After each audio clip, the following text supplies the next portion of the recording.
આજે આપણે બનાવીશું ઠંડીમાં ગરમા ગરમ મંચાવ સૂપ. તો એના માટે એક પેનમાં આપણે 3 ચમચી તેલ ગરમ કરીશું. એમાં આપણે લસણની પેસ્ટ એડ કરી દઈશું, નાના ટુકડા આદુના એડ કરી દઈશું, લીલા મરચાં એડ કરી દઈશું અને લીલી ડુંગળી એડ કરી દઈશું. બધું સોતે કરી લઈશું. એમાં ઝીણા સમારેલા કેપ્સિકમ એડ કરી દઈશું અને કોબીજને ઝીણી સમારીને એડ કરી અને સોતે કરી લઈશું. 1 ચમચી રેડ ચીલી સોસ, 1 ચમચી શેઝવાન સોસ એડ કરીશું, 1 ચમચી ડાર્ક સોયા સોસ એડ કરીશું, 1 ચમચી વિનેગર એડ કરીશું અને બધું જ આપણે સરસ રીતે મિક્સ કરી અને થોડીક વાર થવા દઈશું. હવે આપણે તેમાં 2 કપ જેટલું પાણી એડ કરીશું અને ઢાંકી આપણે તેને ઉકળવા દઈશું.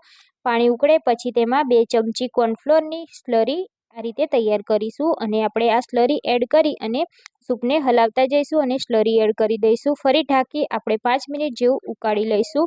અહીંયા આપણો ગરમા ગરમ સૂપ રેડી થઈ ગયો છે. એમાં કોથમીરના પાન અને લીલી ડુંગળીના પાન એડ કરી અને સર્વિંગ પ્લેટમાં